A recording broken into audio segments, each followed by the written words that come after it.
Welcome, everybody. Today we have a special guest and someone I like to call my podcasting soul sister, Jess Prudhomme with the Great Detour. She is just a fabulous human being, and I can't wait for her to dive more into her story and what she's helping people with today. So welcome, Jess.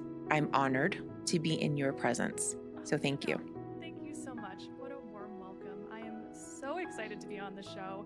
As you said, we are podcasting soul sisters, and I absolutely love what you're doing. And I just love your show and how you're inspiring people to really step into their truest selves. And I was saying to you the other day, I got into my car and I was kind of having an off morning, and one of your episodes just happened to start playing. Like my Apple podcast just started playing, and it was one of your episodes, and it was exactly what I wanted to hear and what I needed to hear in that moment. And it was so perfect. So I love everything that you're doing with the Rising, and I'm just absolutely honored to be here. So thank you. Thank you. I feel the same with you. I feel inspired by the content you're creating and definitely on the unexpected journey, right? This is what I love about your podcast, The Great Detour. It's like life throwing us these unexpected curveballs. And now what? What do you do Exactly. with that? Do you stay in this victim mentality, or do you move beyond that and feel empowered to move forward in your life in a completely different direction, one that you may not have seen coming? So I would love for the listeners to know just a little bit about, how you got here to this place. And yeah. Yeah, definitely. Well, thank you again for the warm welcome. And yes, I host a podcast called The Great Detour because my life has been a great detour. And I've really just done my best to lean into it and kind of glean the learnings, the lessons, the insights from those various detours that I've had. And it's really made me into who I am today. So I am so grateful for it. As far as my background, I am your quintessential type A. Like it or Same. not, this is this is who I am. I love order. I love a plan. So I was that person who kind of had my whole life mapped out.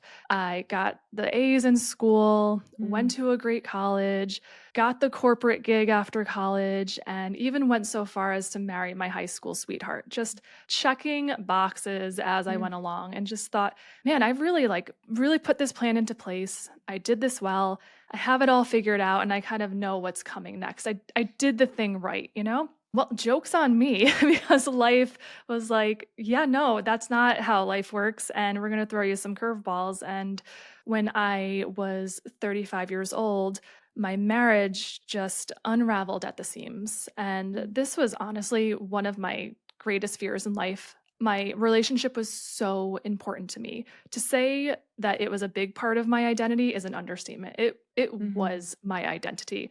I was that girl whose whole Instagram was filled with pictures of her and her husband, and my life kind of revolved around the fact that I was a partner and I was a wife, and I took so much pride in that. Mm. And at 35, despite my best efforts to make things work, to fix the pieces that were broken, I had to finally accept that it was something that I could not fix. And it came undone. And at that moment, I was left, honestly, it was a reckoning.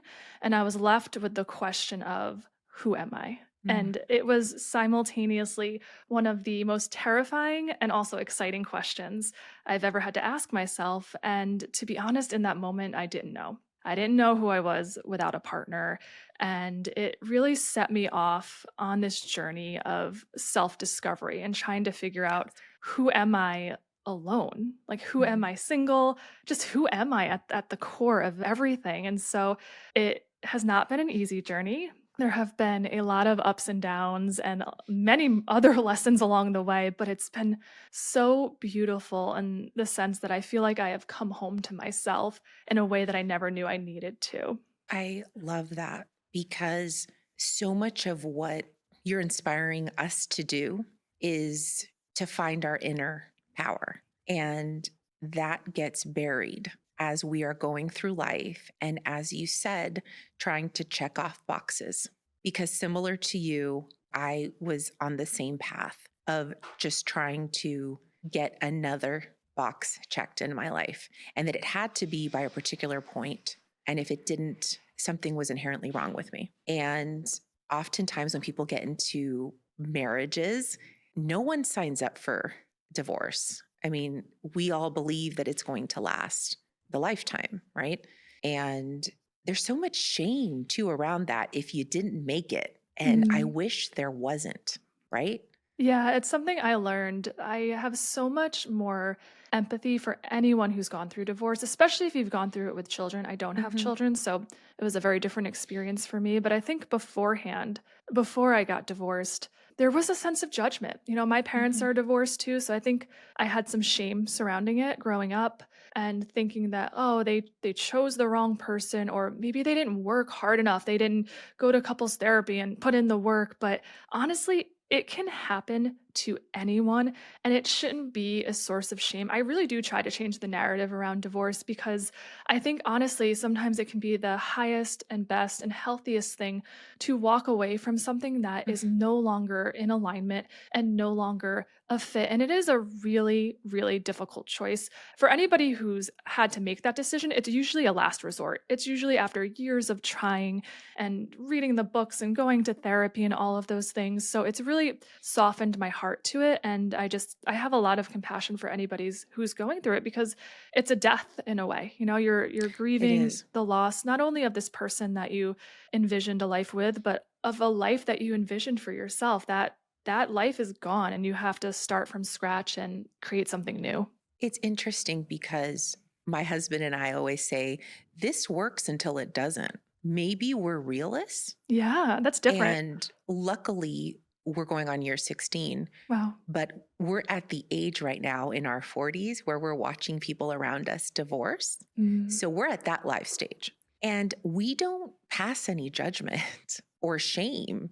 My, you know, I have some friends going through it, and all we can do is be a container for them, hold the space for them, because they don't need to feel any worse about the quote unquote failure.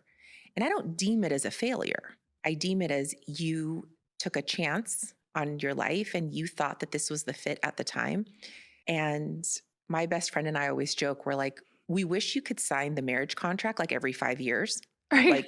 Like, Reevaluate. does it still work? If it doesn't, is it Yeah. okay? But I think there's so much societal pressure around making it work Hmm. and exhausting yourself, or, just basically putting in everything to the point of like where you don't even know who you are anymore. And why can't we be more comfortable with just being honest and going, it just didn't work? Like we tried, but there's no, I just feel so terrible that I think in general, whenever we fail at something, people just make us feel bad. Mhm. Yeah, they Like, do. and I'm not at the place in my life where I want to make people feel bad about what didn't work. Isn't it wonderful that you took that risk in your life? And at the age that you chose to get married, this was the right fit for you. But was it going to be a lifetime fit? No. I mean, how do any of us know? Right. So I think it's so brave. I appreciate that because not everybody holds that perspective. And I love, the way you speak about your friends and how you don't judge them and you're just a container for it. Because, yeah, it is a really difficult time. And having gone through it myself, you need those people in your life that will just be a safe space and a container for you to go to. Because, like, your whole reality is kind of deconstructed when it first happens. And you're like, who am I? What is going on? What is my life? But had I known that the other side would be like this, I don't think I would have been as afraid. Like post-divorce life is, as challenging as it's been at moments, it's been this beautiful rediscovery of myself. And I actually, this is a really weird thing to say, and some people might not agree with it, but I view my divorce as a gift. Oh, It's really given me a chance to learn who I am and actually love who I am. I don't think I did before. And it's really sad to say that, but I think I was so addicted to the idea of somebody else loving me that I didn't actually get a chance to really look inward and say, do I actually love myself? mm. And do I know myself? And divorce really was like that kick in the butt that I needed to start asking those questions. I love that you said that because I got married at 28 Me too. Yeah, 28. and I don't know if I really loved myself But luckily in my marriage, I married a wonderful person. He's very secure and he's taught me a lot. But I went through this, like, I've been through 3 versions of Janelle in the last 16 years of my marriage. And some people can grow through that, which we've been able to, because now I'm in, another phase. And my husband's like, well, I'm here for it. But it's like the person you marry or you first start dating is not the person that they change. I mean, that's just the reality. We're growing as women or people. Like, we're not going to be stuck in the same space that we got married in. We have to allow for all parts of us to be seen and grow. So I love that. And I know navigating the unknown for you has been the challenge. I mean, that's the thing. That's the detour, because that's not the road that I signed up for. You're going to take me here to the unknown. So what are some things that helped you just navigate that? Now that I've gone through it, I have, like, I call it like my toolbox or my arsenal of all the things I tap into to help me through those difficult times in my life. But when I first happened, honestly, it was just about surviving. My best friend told me at the moment, sometimes it's just about getting through the hour, and maybe it's just like the next minute. And so I was doing whatever I could just to make myself feel better in those moments. So in the beginning, if that was sitting on my girlfriend's couch 4 nights a week or having dinner with her and her husband, that's what I was doing, just keeping myself busy. I used to run a lot during that time. So I just moved my body. I really do believe movement is medicine. So moved my body a lot. Therapy was a huge one for me. Oh my gosh, I don't know what I would do without my therapist. So she was such a support system during that time. Journaling, music is always uplifting to me. So all of those types of things I would just tap into. Basically, if it made me feel good, I just wanted more of it.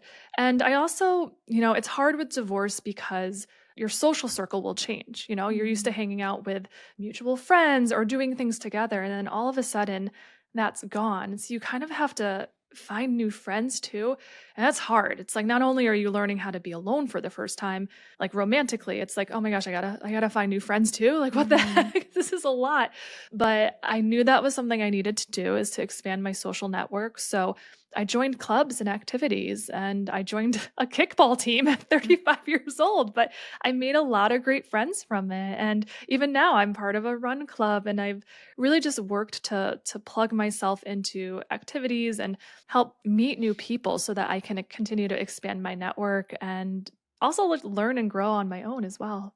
And this is great because you and I kind of talked about this week of the difference between solitude and loneliness. Mm. And that, married or single, we all feel it, right?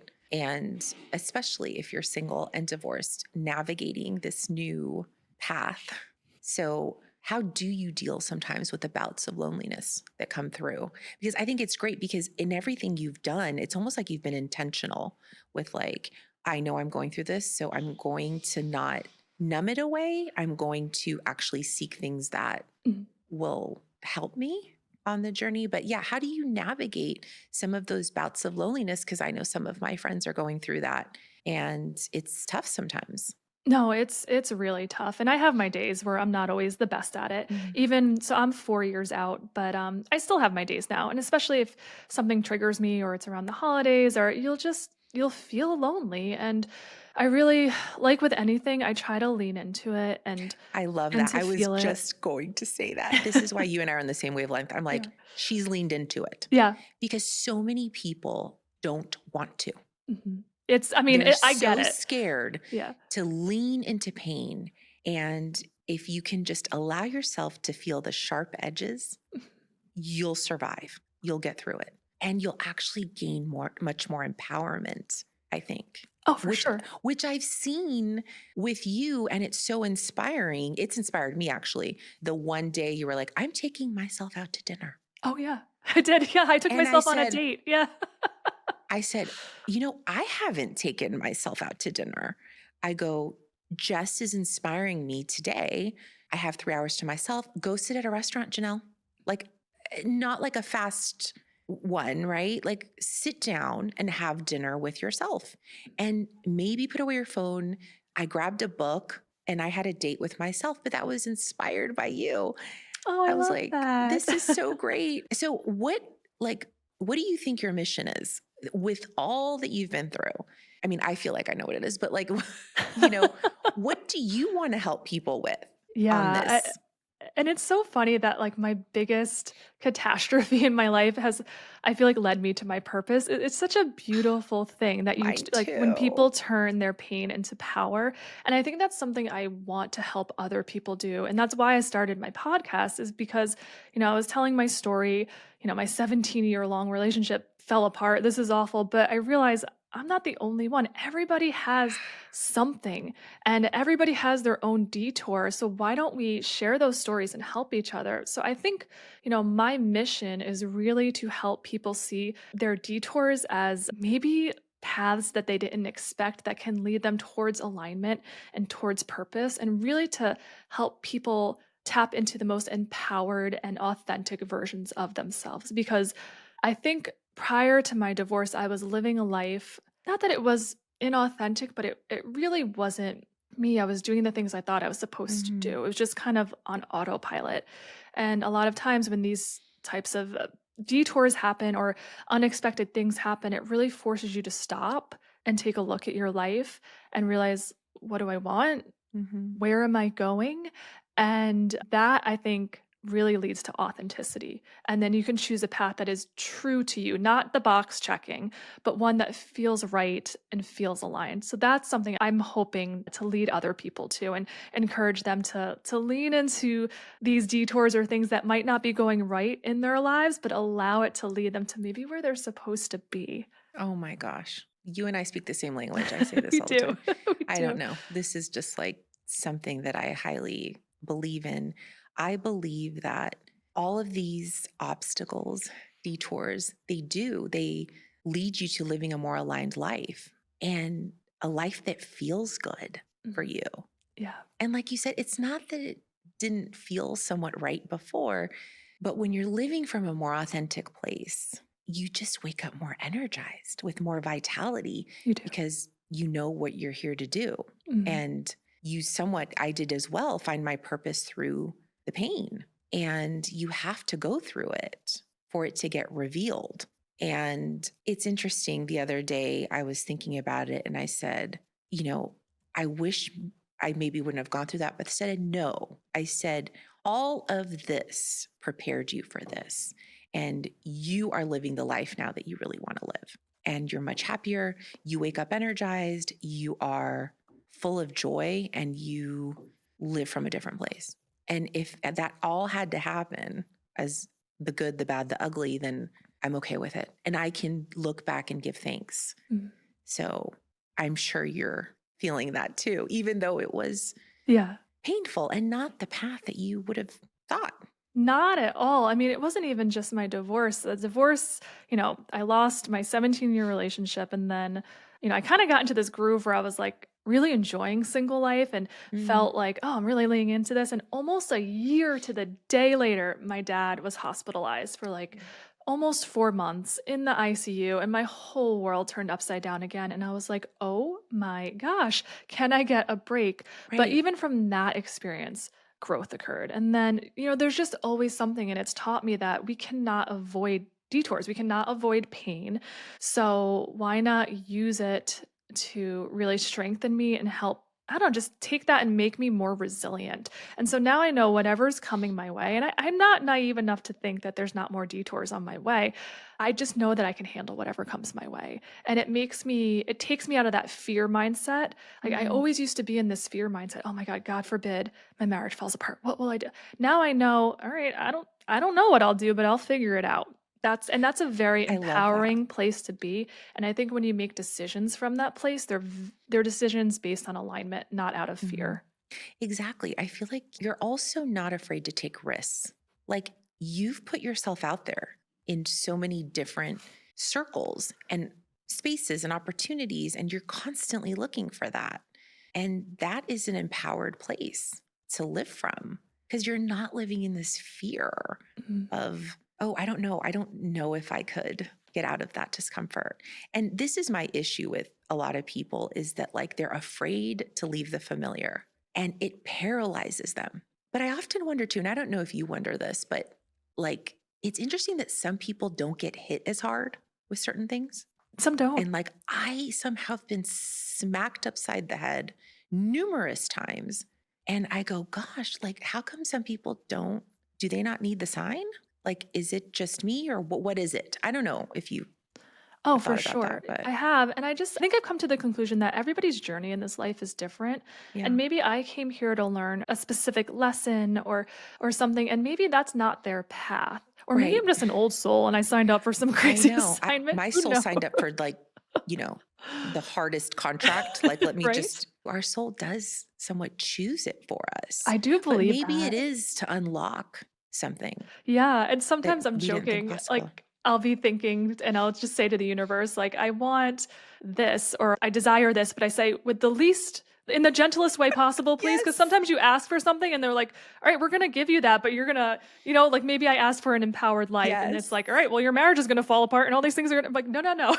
Like, just give it to me Totally. in the gentlest way possible. I'm much I'm more tired. careful in how I ask for things now Yes, words have because power. I realize there is so much power in your words and your So intentions. much. And like you've Yes. got to be really careful Mhm. in how you actually say that Yeah. because you might get something really Mhm. crazy. But there's that Um, expression, what is it? Like, don't ask for flowers and be surprised when you get rain. Like sometimes you my ask for this gosh. thing, but in order to get it, you got to go through some crappy times first and some rain. And so I always think of that and I'm just like, please, gentlest way. Yes.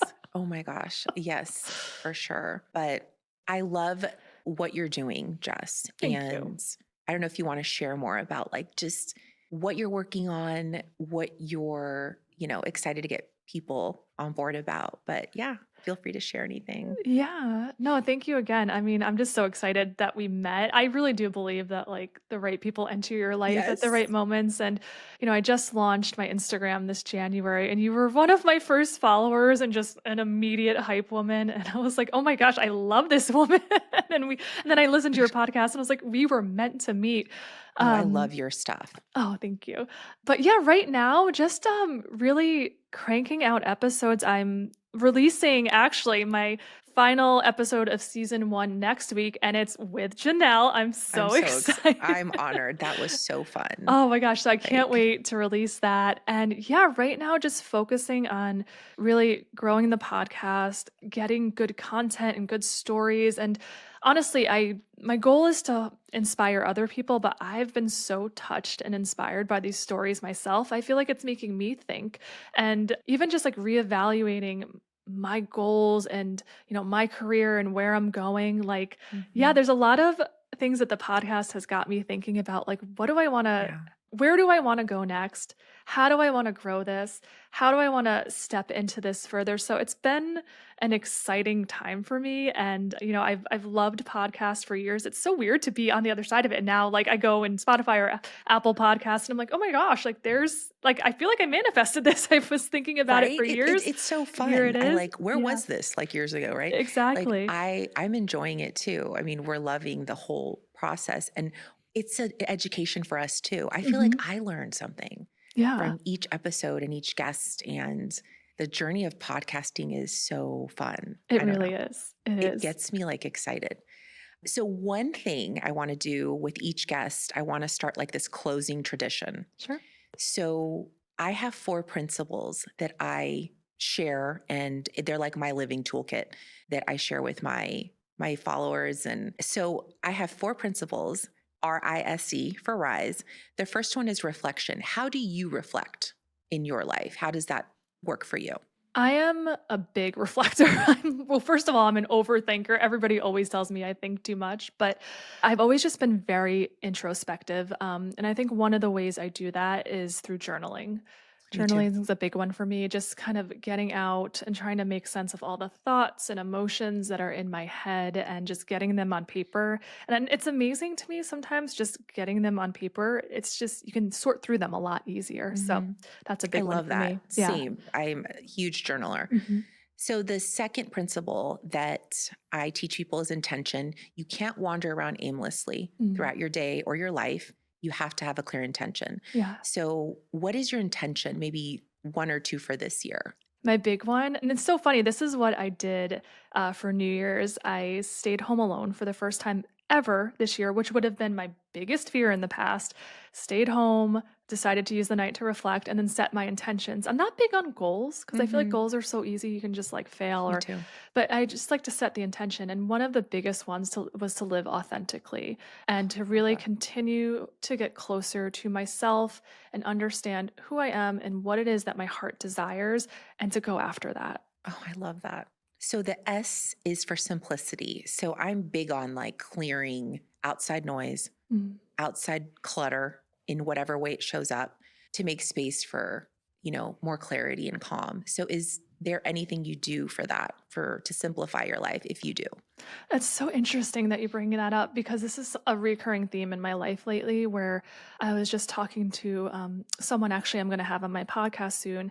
And I was talking to her and she's a life coach. And so she was coaching me a little bit and she was saying, what I keep hearing from you is this desire for more space in your life, Mm. space. And that reminds me of simplicity. And it's just like clearing out the clutter and really being intentional about setting aside quiet time for myself where I'm not getting all these notifications on my phone, where I'm not, I'm the type of person I'm addicted to productivity, so I Mhm. can't just sit and watch a TV show. I have to sit and fold my laundry and watch a TV show and I have to multitask. So one thing I'm really trying to do is carve out time for that simplicity and that space, whether it's a walk in nature or Mhm. just sitting and meditating and just being still. I think so much clarity comes from that and so much guidance and inner wisdom can be found there. So that's a space where I'm really trying to be intentional and carve out time for. I love that.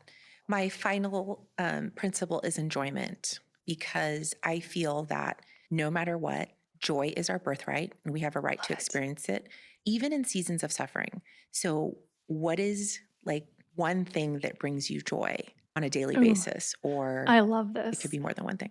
Do you follow human design at all? Yes. Okay, so I'm a Are generator you? and a generator. I'm a Are you too? projector, but I had a Oh, you're a feeling I'm projector. a projector. Shocking, I know, but I love generators because we need you. I But need your we're all energy about because I joy have and zero energy. but we get our energy from joy and like leaning into the things that light us up. And if it doesn't light us up, it's really not for us. So, what's one thing that's bringing me joy or that I'm trying to lean into more that brings me joy?